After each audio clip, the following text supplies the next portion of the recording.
Donc voilà, nous sommes le 15 février 2024, il est 10h30. Donc voilà, bah, je suis seul dans la maison là parce que c'était le jeudi, c'était moi journée cabinet. Donc là j'en viens parce que j'ai fait une visite afin de le vendre. Et bah, c'est un crève-cœur, je sais pas, quand j'y suis allé, c'est horrible. Euh, c'est horrible, j'ai fait la visite, je sais que je vais le vendre, je dois dire adieu à mon cabinet, enfin sur Béthune, quoi. Parce que bah voilà, je dois le vendre à cause d'Aurélie. Enfin, je dis à cause d'Aurélie, mais bon, voilà, à cause de la rupture, quoi. Et puis, quand j'y vais, c'est un tsunami de me dire que voilà, c'est un projet de 3 ans presque. Ça fait plus de presque 2 ans que je cherche cet endroit, que j'ai mis beaucoup de travail dedans. J'avais rénové une pièce, je compte un petit peu rénover au fur et à mesure, et puis bah là, ça doit s'arrêter. J'ai que de la tristesse, que de la douleur de me dire que voilà, à cause d'Aurélie, faut que ça s'arrête. Et là, j'étais dans la pièce où je reçois, c'est difficile de me dire, bah voilà, la semaine dernière, c'était quoi, il y a 15 jours, ou il y a une semaine, bah, j'ai fait la dernière consultation, je savais pas vraiment parce que je vais devoir transférer tout le cabinet, j'arrive même pas à enlever les petites affaires, tellement c'est dur. J'arrive même pas à enlever les petites affaires. Il faut limite que j'ai de la présence avec moi, tellement c'est douloureux. Quelle souffrance. Franchement, c'est une souffrance, une séparation comme ça. Aurélie, elle m'a mis dans une grande souffrance avec cette séparation. Je sais pas, il y avait tellement une dépendance, beaucoup d'amour, enfin, beaucoup d'amour, c'était un petit peu biaisé par cette grande dépression.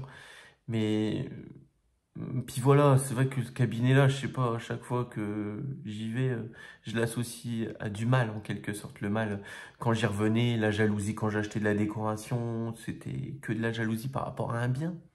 Et je lui disais, non, mais c'est un bien. Enfin, limite, je m'en fiche, je le fais pour avancer, je le fais pour recevoir. Mais voilà, ça n'a rien à voir comparé avec notre maison, ça n'a rien à voir avec notre amour. Mais non, non, non, je me prenais que des reproches.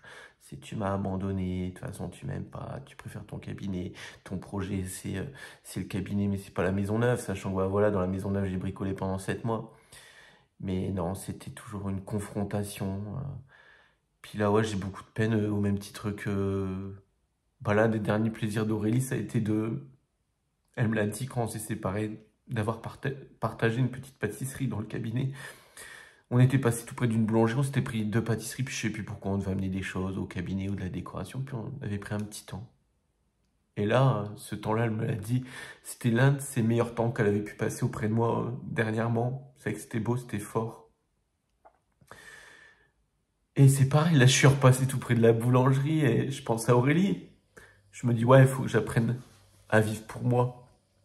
Mais moi, le plaisir que j'avais, c'était de partager cette petite pâtisserie avec Aurélie. Et là, ouais, je peux m'acheter une pâtisserie pour moi, mais il n'y a pas le partage. Et ça me manque énormément le partage. Partager les choses, de se dire de se poser, de profiter, de faire vivre l'amour, ça c'était important. Et ça, je ne peux que le recommander à tout le monde, c'est de, voilà, de prendre des petits temps, même le plus anodin qui soit. Regardez, on parle d'une pâtisserie. Et pour Aurélie, c'était un beau moment. On était au calme, on était posé, on était à l'extérieur de la maison, encore une fois, tiens. Toujours, en fait, j'ai l'impression qu'elle sentait bien à l'extérieur de la maison. Au même titre que quand on avait fait les vacances à Center Park, elle était méconnaissable. Méconnaissable. Alors, je sais pas, peut-être la maison, le trop-plein, les tâches. À 7, je sais pas, mais en fait, finalement, c'est que dès qu'on était en extérieur, ça allait. Et moi, je suis quelqu'un qui, pour avancer, je dois rompre le visuel des choses affectives. Je mets vraiment trop d'émotions derrière les affaires, derrière les objets. Et j'ai retiré les décorations du cabinet qu'elle m'avait offert pour l'ouverture du cabinet. C'était des belles choses. Et je lui ai rendu. Elle m'a dit, ah bah je vais les garder, ça me fera un souvenir de ton cabinet. Donc elle y mettait des émotions en quelque sorte positives, du souvenir, des bons souvenirs, de se dire, bah ouais, Cédric, un jour, il a ouvert un cabinet. Ouais, parce que le comble, c'est que je suis thérapeute, où j'aide les gens, j'accompagne les gens, j'essaye de les accompagner du mieux que je peux. Et ma compagne, j'ai pas réussi. Je voyais, j'essayais, je disais, je constatais. Et surtout, je me plaçais aussi comme un rôle de conjoint. Mais Aurélie, là, pose-toi, fais-toi une petite séance de yoga. arrête le surmenage. Ça te fait du mal. Il faut que tu te poses, faut que tu lâches prise. J'ai essayé plein de petites choses, au même titre que je dis, mais regarde là, ça ne va pas, je sais pas. Et hier, c'était la Saint-Valentin. Alors, limite, ça m'a importé peu que c'était la Saint-Valentin, c'est un point de détail. Je veux dire, là où j'en suis aujourd'hui, c'est, j'ai envie de dire qu'elle me manque encore. Notre vie à 7 me manque. Comme on était, ça manque d'une certaine façon, même si c'est vrai que c'était une effusion de plein de choses. C'était conséquent quand même, une vie de famille à 7. Il y avait plein de choses à faire. Mais là, j'ai envie de dire qu'il y a trop peu de choses à faire. Et puis, bah, Aurélie, elle me manque encore. Et donc là, Saint-Valentin, bon, limite, je m'en fichais. Mais ouais, c'est les échanges qui me manquent avec elle. Ça me manque beaucoup, en fait, d'avoir de ses nouvelles, de savoir comment elle va, savoir si elle a bien dormi. Est-ce que son choix de vie, là, a fait que bah, son quotidien est peut-être pas extraordinaire, j'en sais rien. Après, le confort, c'est, comme on me dit, c'est un choix. Il faut que je choisisse que je vive au présent.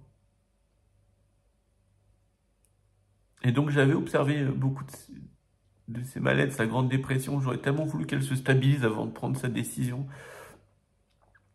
De se dire que voilà, ah, je me sens pas bien. Mais non, en fait, elle se voyait pas bien. Elle avait pas conscience. Elle était un petit peu dans le déni de son grand mal-être du mois de décembre où elle m'a vécu comme le persécuteur, le grand méchant.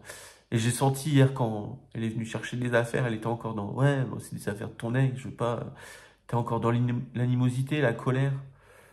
Je pense qu'en fait, elle vit beaucoup de colère, là où moi encore j'y mets de l'amour, où je me dis, mince, quand même, quel gâchis. Mince, on aurait pu faire mieux. Mais ouais, non, c'est... Ouais, je sais pas, j'ai perdu le fil au même titre que chaque matin c'est dur, chaque soir c'est dur de me lever sans elle, je sais pas. La voir, là, lui faire des câlins, ça me manque vraiment beaucoup.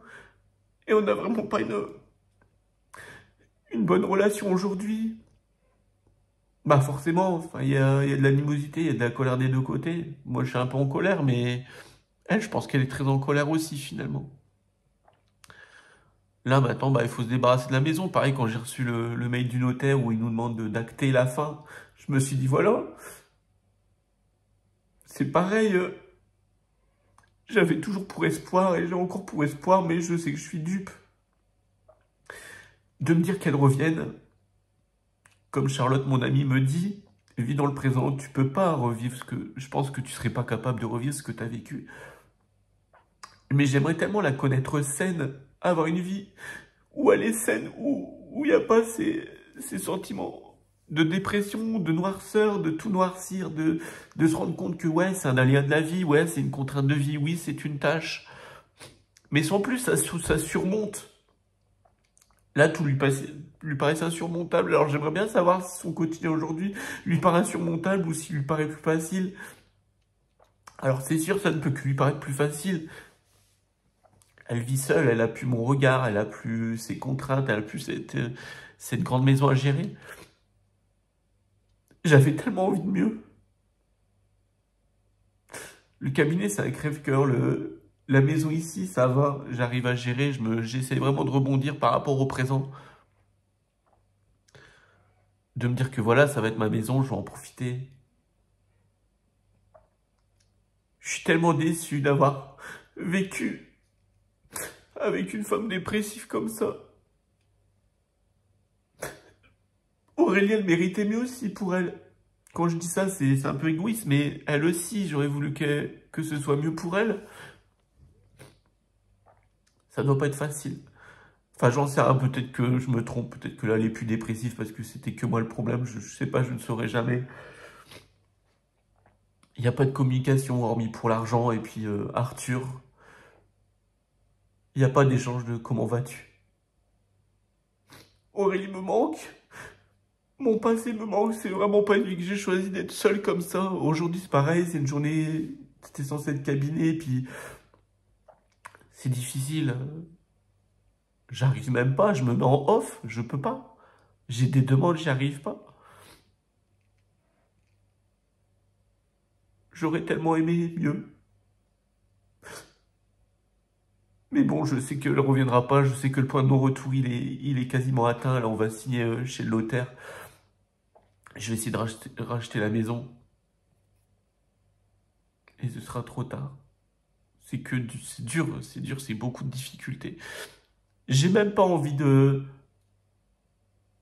d'autre amour, en quelque sorte. Moi, je sais pas, soit je suis pas prêt, soit je ne sais pas. Mais aujourd'hui, je voudrais juste Aurélie, enfin Aurélie dans... J'idéalise la Aurélie, mais ça se trouve Aurélie, elle est pas du tout, enfin je sais pas, c'est pas possible. C'est que j'ai toujours connu mal, j'ai toujours connu en souffrance, j'ai toujours connu avec beaucoup de véhémence quand même. Je sais même pas s'il y avait une journée où j'ai senti vraiment, waouh, légère, vraiment positive. Je sais pas. C'est à Center Park au mois de novembre. Elle était d'une légèreté sans nom. C'était, ouais, on profite, on vit, on se fait plaisir. On était que dans ouais, dans une perspective de se faire plaisir, quoi. Alors, je sais pas, est-ce que c'était la vie à 7? Est-ce que c'était la vie tout court? Je sais pas. Je sais pas, j'aimerais tellement savoir si elle va mieux. J'en sais rien. Mais moi, je vais pas bien parce que je sais que c'était mon petit phare, comme je dis. Pourtant, elle m'en a mis du noir elle m'en a mis du noir dans ma vie. Mais j'étais quand même porté par la jolie personne qu'elle était, parce que je pense pas qu'elle l'ait choisi d'aller mal. Je pense pas qu'elle l'ait choisi de dire à un moment donné, bon bah tiens, ce que me dit Cédric, ça me fait souffrir, ce que je vécu là, ça me fait souffrir, et puis bah, je suis en surmenage, et puis le boulot c'est compliqué, et puis je suis fatigué, et puis je suis malade, et puis j'ai eu la Covid, c'est compliqué. Elle subissait, et puis moi, résultat, bah la même chose quoi. J'aurais tellement voulu connaître Aurélie bien, enfin Aurélie saine, pour qu'on vive quelque chose de beau, de grand, à la hauteur de tout ce qu'on a essayé. Là, c'est que de la destruction. Là, ce matin, je vois le chèque commun, le chéquier commun, ça me fait une boule au ventre. Je me dis, on en rêvait de ce chéquier commun, enfin de ce compte commun. On avait enfin tout réuni, on avait enfin notre chez nous. On avait enfin notre chez nous, quoi, punaise.